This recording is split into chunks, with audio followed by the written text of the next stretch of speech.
David's cubicle with Briarcliff College's non-English speaking clean lady, Maria.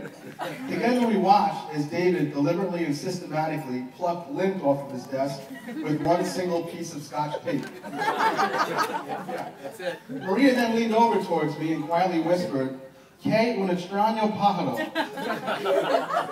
For those of you who don't speak Spanish, this translates to, "What a strange bird." But it wasn't too long after this that my very strong friendship with David started to develop. He walked into work one day and approached me with what looked like a brand new leather coat. "I want you to have this," he said to me. I said back to him, "Well, it looks like you just bought it today." He explained that he bought it a couple of years ago but never wore it and wanted me to keep it. He then made me try it on right on the spot. As I could barely fit the medium-sized coat onto my large-sized frame, I explained to David that while I was very appreciative, the jacket just didn't fit. He looked at me with a very sad, dejected, glazed look, muttering, "But I want you to have it." So as I walked around Briarcliff College that day, with a coat 2 sizes too small, and students snickering behind my back, "Fat guy in little coat," I realized what a great and generous friend I had found. We went on to have some wonderful bromance trips in Atlantic City together, weekends filled with cigars, visits to the spa, and horse betting, late nights that culminated with 4 a.m. prank phone calls to people that we had mutual disdain for. We literally laughed ourselves to sleep that night. After the 3rd or 4th time that David and I dressed alike to work, we were forced to tell people that it was totally a coincidence. I can confess to you all now, it was never a coincidence.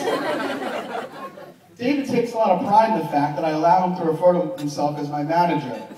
And truth be told, he was a very big help when I started my stand-up career over 2 years ago.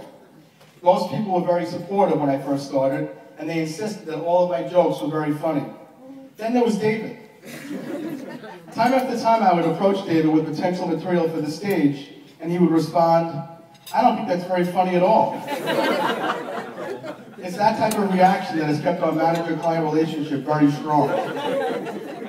I remember one night a couple of years ago, David called me at home at 9:30 p.m., asking if I'd like to go to the movies with him.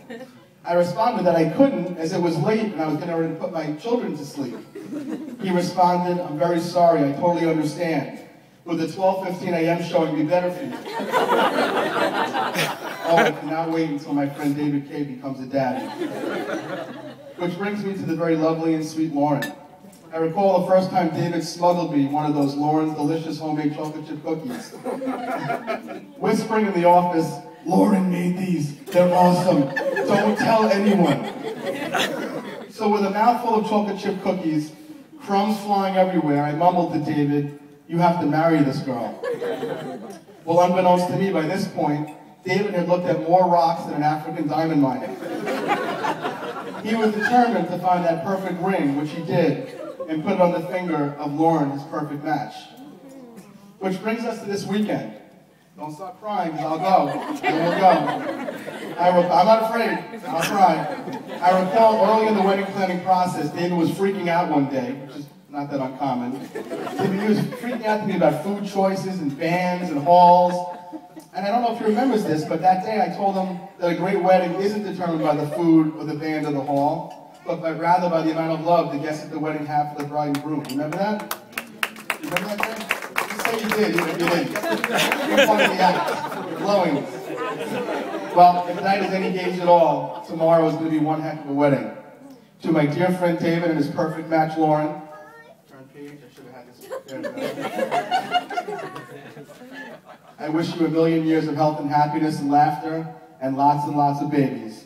I love you both.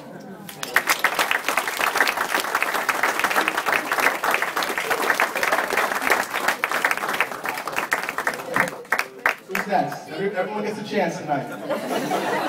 Is that it? No more speeches, Dr. K? Oh, your baby's going to talk.